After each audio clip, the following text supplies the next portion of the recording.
have this positive cycle. And of course, there's times that performance goes down or even performance goes up, and then they say, oh, who owns that? Is it that the Anel is doing a great job showing ads, or is it Carol they're bringing fewer players and therefore the revenue is suffering, or the other way around? Who should get the kudos?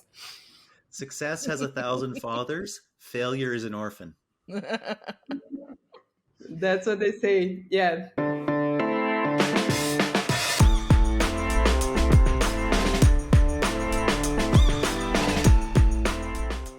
What can we learn from an app publisher that's not based in Europe? It's not based in North America. It's born in Brazil. It's now global.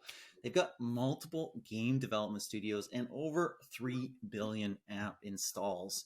They're now one of the top 10 game studios on the planet. Welcome to Mobile Heroes Origin Stories. My name is John Goodsir. Our co-host, of course, is Peggy Ann Saltz. And Peggy, who are we chatting with today? Well, John, you're not the only one with jokes, right? Because I've been waiting a year to say this, we have a wild couple from Wildlife, okay? Yes, horrible. One of the world's largest mobile gaming companies, as you stated, and a lineup of games that have been downloaded and eye-watering 3 billion times across the planet. So we have a dynamic duo as well. Maybe that's a better description. 2 mobile heroes, dynamic duo. Yes, I'm full of puns this evening. John, it's the end of my day and it's Friday. It will not stop. It's like 10 o'clock your time, so I'm gonna cut you a little bit of slack, just a little bit. You got one more pun in you before you're out. All right, we have Carolina Guimarães. She is Senior Director of Performance Marketing at Wildlife Studios. She studied computer engineering and developed software for 2 years before joining the leading management consultancy Bain & Company. So she has product and marketing, and that led her back to marketing and to performance marketing because she oversees many areas there, including paid and organic UA. Carolina, great to have you. Great to be here. Thank you a lot for having us. Such a pleasure being part of this group. Speaking of group, we got another one, right? So we have Anel Ceman. He is VP of Ad Monetization at Wildlife Studios. Now, he started in the telecoms industry and transitioned to digital marketing in around 2014. Since then, he also worked at Outfit 7. Remember Outfit 7, John? 4 years. I remember Outfit 7. Yeah, I did some interviews there. I remember them. Great game studio. He was there before joining Wildlife in 2019, and he's scaling their live game portfolio and also building their in-house ad tech platform. So now, great to have you here. Thank you everyone. Thank you for having me. We are so pumped to have both of you. It's awesome. Carolina, none of us can say your last name because we don't speak Portuguese. We're not Brazilian. We're not even from Portugal. Say your last name for us. It's Guimarães. We can train it. You just need to use your nose a little bit. Oh. That is the first time I've been told I need to use my nose while speaking, but I will remember that. That's the secret. We are super pumped to have you. We're super pumped to have Anel as well. I mean, like, Anel, super glad you came out of telecoms. I mean, like, boring, came to mobile, much more exciting, games, even the best part. I want to know a little bit about Wildlife Studios. You're massive, you're huge, you're global, 3 billion downloads, but I didn't know too much about you before started prepping for this. Tell us a secret. How'd you grow to 3 billion downloads? Where'd you come from? Where are you going now? Well, I can take this one. I love talking about our history. So Wildlife was created in 2011 by 2 brothers from Brazil, Arthur and Victor. They had traditional jobs like financial markets, consulting, and they loved games, and they decided to create a gaming company together. So they went back to their parents' house, started coding, searching on YouTube how to make great games. And then they made our first game, Racing Penguin. After that, the story just gets nicer. So our third co-founder, Mike, who is the CTO today, joined the company 1 or 2 years after they created it. And together they started creating many games. Back in the days, mobile was being born and many of the games were were paid, and we started doing free games. So with that, the company grew profitably from scratch without any external investment. And over the years, if you look at the games Wildlife created, you see games in many different genres. So today, some of our biggest games: Tennis Clash, that's a sports game; Zuba, Sniper 3D. We have coloring books. So we have games in literally a lot of different genres within the mid-core casual space. And in order to grow that games, what we did in the back of it was to invest a lot in technology, a lot of in our marketing, in our central engineering. And a couple of years ago, the dream grew again, and we said, okay, so how can we launch even more greater games? And that's when we started setting up our independent studios. So if you Google us, you're gonna see, I think we have 4 publicly announced studios that are working on top of our platform, of our technology, and that are gonna use our marketing capabilities to bring even more fun to the billions of players out there. Nice, nice. I think we almost got some insider information there too. There might be more coming. There's 4 publicly announced. That's And a great to great hear. strategy. Didn't say anything. You didn't say anything, didn't reveal anything. I have no comment. Absolutely. Well, great to hear. Thank you so much for that intro. And a solid strategy, John. I like that. Platform plays always win. Carol, speaking about platform and product, you are seriously focused on product. I have to say, when I was reading that, in your bio, software, engineering, you know it inside out. Have to say, more power to you. Woman to woman thing, John. Don't worry about it. You're seriously focused on right product. over my head. Right over your head. I think that's amazing because you really get in there and you really understand it. And you know that a great studio starts with a great game, or in your case, many great games. You lead performance marketing. How do you work with product? You're selling me better than myself, Peggy. I should hire you to consult me for that. Thank you a lot. Peggy's the hype master. There you go. You've been hyped. All right. But you're right, Peggy. I think product is very, very important. And we're trying to be very, very close to the game team all the time. And for marketing, this is very important. Every time that there's something coming up on the game that the players are going to love it, we want to take the most out of it to showcase to the players why they should come to our games. So if there's a new feature, if there's a partnership, we recently have a great partnership with the Roland Garros tournament. We should use it in our creatives. We should decide which campaigns to run based on that, and so on and so forth. So for us, really understanding the games roadmap and what's coming and how can we use it to market the games, it's super important. So we're basically talking to the game team every week. Cool. Nice, nice. I also like, and you kind of went through your list of titles and stuff like that. I also like that you didn't focus on the hyper casual. You focus on games that have some staying power that people might play for months, maybe even years or something like that. Anel, I want to turn to you. You lead AdMon. How do you interface with product and game development? So we work very closely actually, and it depends on like which game do we working on, is it live or not. So if the game is like in early stages, for example, in pre-production, we need to figure out, okay, what's the ad monetization strategy? Like where do we want to place the ad formats, which ad formats, where do we place them so we are not too spammy with ads. And for the games that are live, basically we are looking for, okay, how can we improve the user experience? How to increase engagement?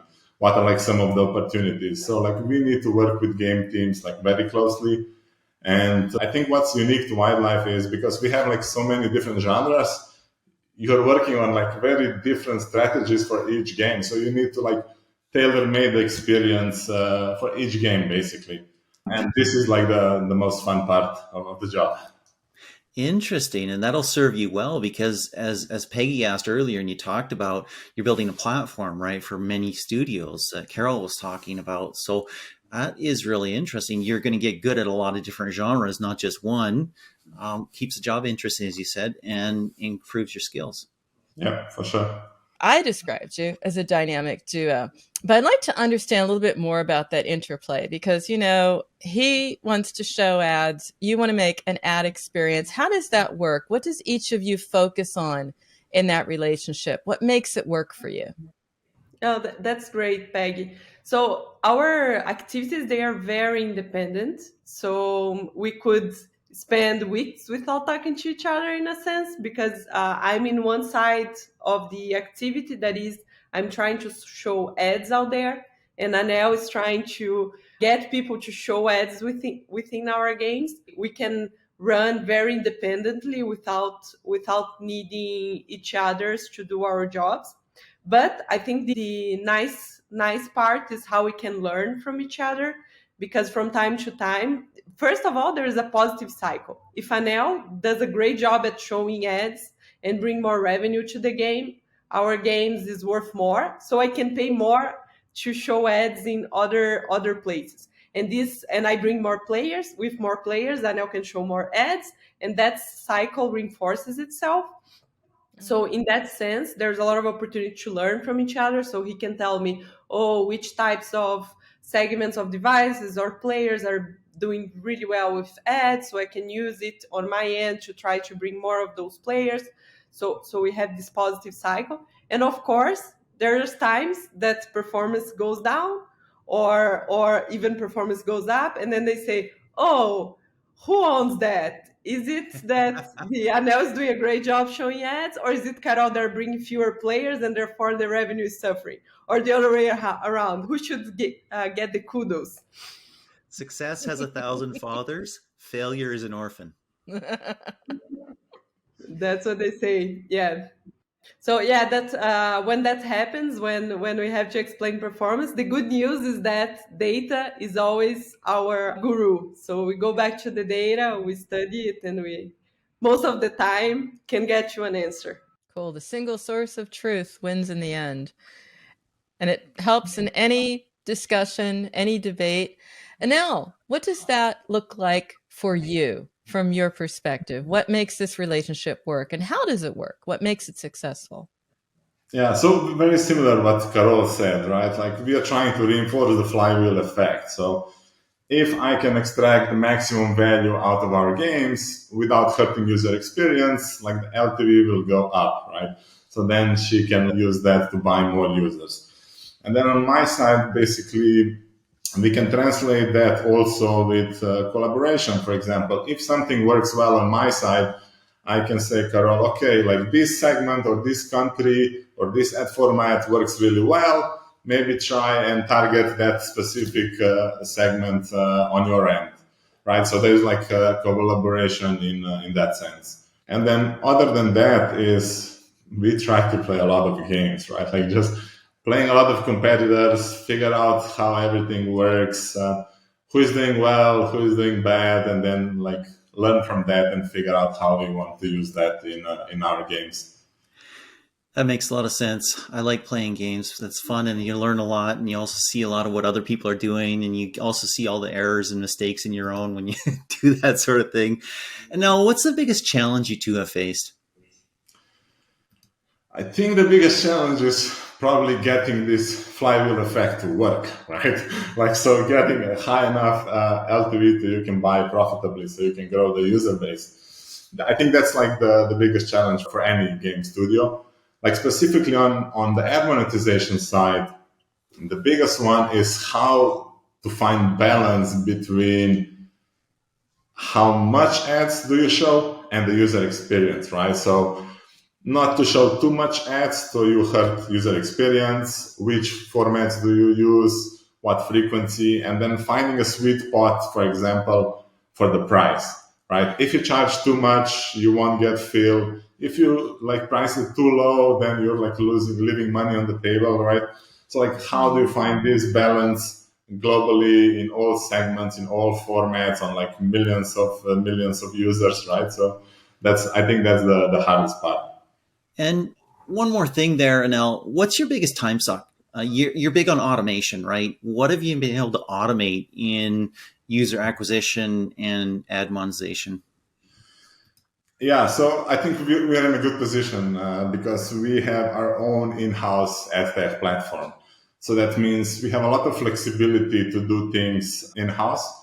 And that means, let's say, whatever is a manual work, and like on ad monetization, it's a lot of it. For example, process called waterfall optimization.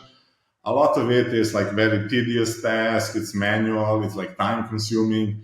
So basically, then we build a technology around it to automate how fast can we actually do these things, and then also to eliminate like human errors and just like speed up the whole process. So then me and my team, we can work very effectively just because our tools are set up in a way that kind of give us, let's say, advantage versus someone that doesn't have it built in house. Love it. Love it. I always prefer automated errors to human errors, Peggy. I mean, it just goes so much faster. That $1 billion goes away really quickly. I want to stay with data for a moment and stay with what you're doing, Anel. I mean, first of all, building in-house, that's exciting. But at the end of the day, even if it all comes down to data, it all comes down to measurability. You know, what you measure, you can improve. Now, you've said everything should be measured. I mean, first of all, let me be clear. Do you really mean everything, or what are the most important things you need to measure, your top metrics? Yeah, no, I really mean everything, You right? really Like, mean it? You're one of those guys, huh? Okay. there is this famous quote, right? Like, what gets measured gets managed, right? Yeah. So basically, let's say for us, we are a very like data driven company. So in Admon, like every decision that we made, there is like an A/B test behind it. Just because like we need to be very careful when we optimize things, and we are doing it on a large scale. So then basically, let's say the most important, usually, yes, you optimize for lifetime value, right? As a gaming studio. On Admon, let's say ARPDAU, so the average revenue per daily active users, is like one of the important metrics that we measure. And then you need to balance out between, okay, ECPM and fill rate. Like, do I have like high ECPM and low fill rate? Then my revenue will suffer, right? So how do I get the balance between those two? And you need to do this without hurting long-term retention or the user experience, right? So that's why like it's a tricky to find this balance. So like we need to constantly test, measure, track. So it's just continuous monitoring of everything. Makes total sense. And part of that is powering that flywheel, right? When you're doing what you need to be doing and getting those results, it's a plus for you, Carol. So, Carol, weigh in a little bit here for me. You know, the top Yes. metrics that matter to you. So for us, in the end, there's one metric that's above them all. Is the like in the Lord of the One ring Rings is the rules them ring that all. rules them all. It's our long-term profits. So in the end, what I want is to create a machine that transform the games, the lifetime value of the user in the game to long-term profits. So I want to bring profit to the company. And to do so, I need to balance, similar to Anel, I need to balance volume and profit.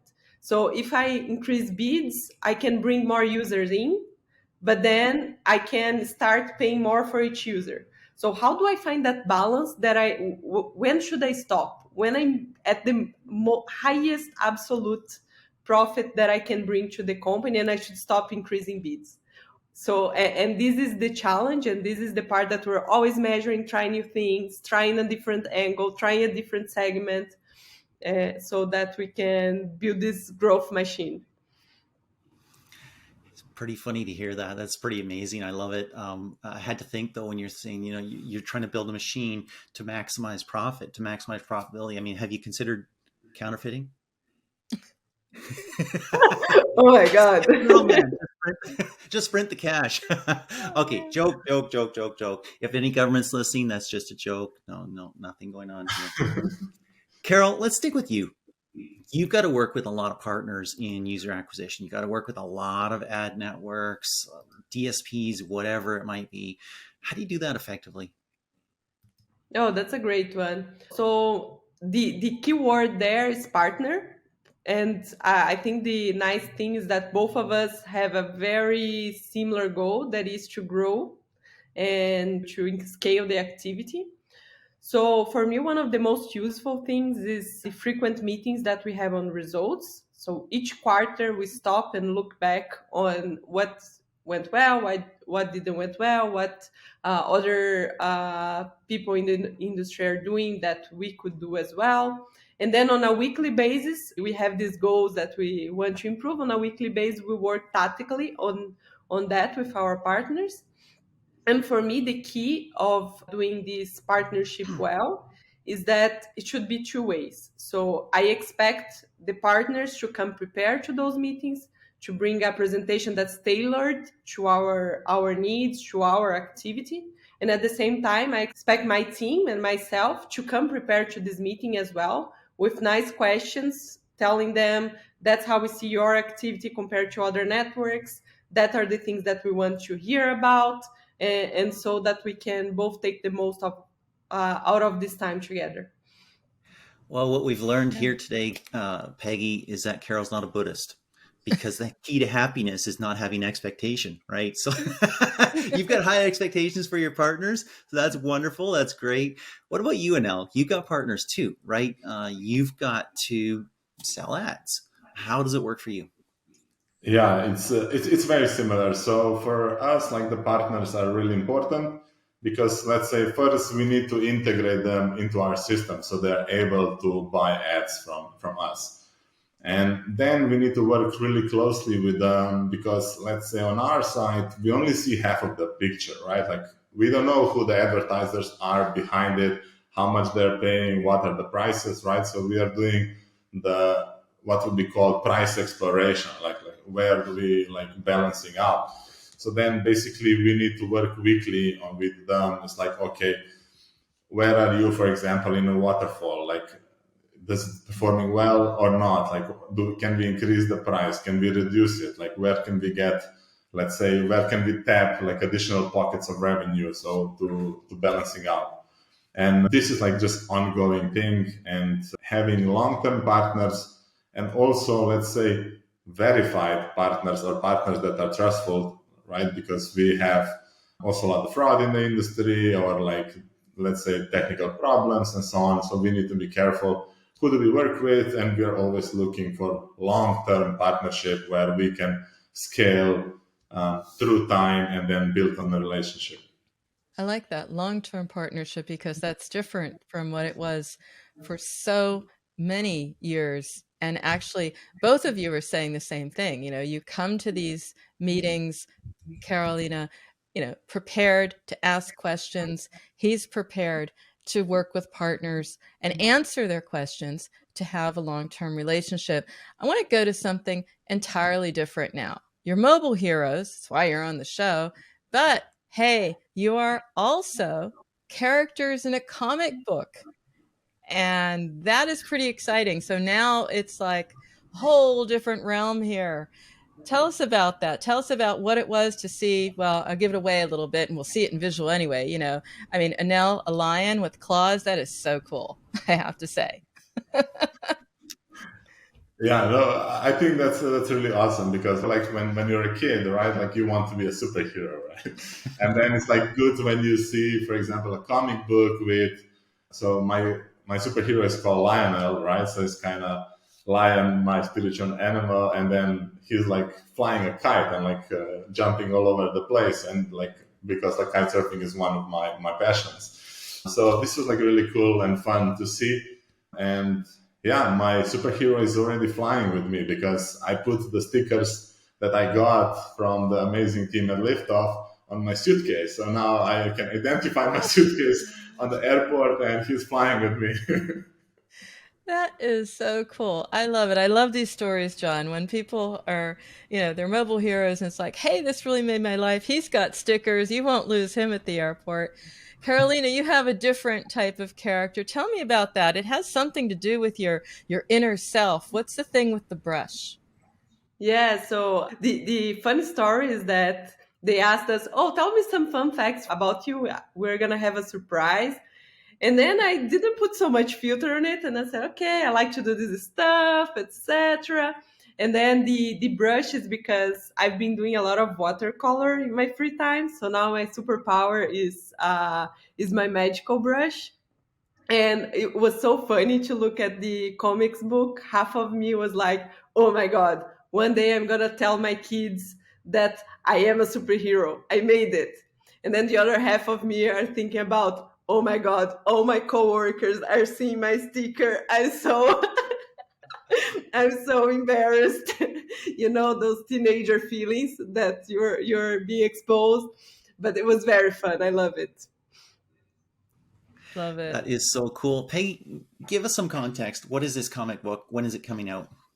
Comic book is out now, and I'm going to check it out. Yes, it is out now. It was released. By the time we are out, it's out, and you can get it. You can download it on Liftoff site. You open out, check it out, read it online on mobile, and they're fun. And this is one of many. And I have to say, John, this goes back a little while, but I have to also say I share the joy here, right? Because in the very first Liftoff comic book, I knew this was coming. I was a journalist. They do a press conference about like the end of the world is coming and the, how to fight the monster. I can't remember it because it was like, 5-6 years ago. But in the crowd, you can see myself holding a microphone. You were there, Peggy. Isn't that cool? It's you were there. Yeah, I was there. You were there. You're in the canon. I was there. You're not worthy. And there's another one I always wondered about, John, while we're at it. In one of the comic books, the villain is that they have to stop is named Peggy. So I'll leave it there.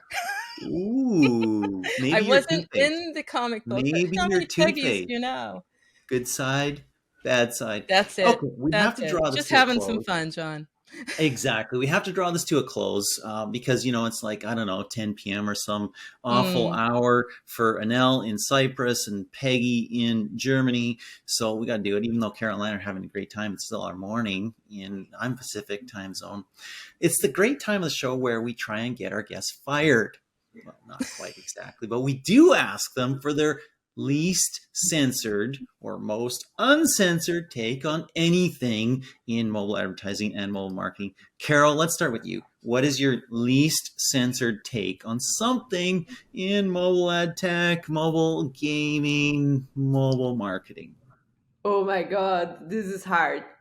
So I must say that although I understand all the trends towards privacy, and I think it's great for the humanity, it's a nightmare for us advertisers. It's hard. I've been having a lot of extra work because of that. And I guess all my peers as well. It makes everything harder. And on top of that, I'm getting shittier ads. Exactly. Wonderful. Carol, you're a superstar. Literally, you're actually in the comic book. Anel, your turn. What is your least censored take on something in mobile ad tech, mobile marketing, mobile gaming, whatever it might be? Yeah, it's very similar to Carol's, right? Like the privacy thing, for example, for me, my goal is to tailor-made the, let's say, ad experience for the user to fit, like, let's say, that person like really well and improves the user experience. And now, like, we are like very limited, and you can only do it in the segmented way, right, in the contextual way. So that means a lot of users, like Carol said, get shittier ads. I thought that's kind of like the hard thing, and of course it causes a lot more work because then we need to split everything into like two parts, which is like just double the workload on, for example, iOS. Mm-hmm. Excellent. You know what? This was a lot of fun. Thank you so much, both of you, for participating. And you know what? Having some personality and being open and human and real, and also telling us about your experience. Thank you so much. Thank you a lot. It was such a pleasure being here on this conversation and interacting with a hero. Yes. It was, I have to say, a +1 here. It was really fun, very insightful, and in the end leaves a huge impression because, hey, we don't just have mobile heroes, we have comic book celebrities, John. Awesome. Thank you so much. And thank you to all listeners. We really do appreciate you. Hope you're enjoying it. Let us know on social if you are. And let us know if you want to come and we'll have you on the show. If you're a mobile hero or you know of someone who is, then fill out the interest form over at shorturl.at/JKSKT. Also, Liftoff has a Slack for mobile heroes and people in the mobile ecosystem. There's a link on the screen, and if you're listening to the podcast, it's at info.liftoff.io/Slack-sign-up. It's pretty cool. There's smart people there, and you know what? They probably need you too. And you have probably been completely blown away by all the insights on this show, and you want your transcript, and you can have it because the transcripts are over at Liftoff's website. Go to liftoff.io, click on Heroes, and then click on Podcast. I actually personally love transcripts because I read way faster than people talk. So that's a great way to get insights really, really quickly. Until next time, this is John Katsir. Thank you so much for joining. And this is Peggy Ann Saltz signing off for Mobile Heroes Uncensored.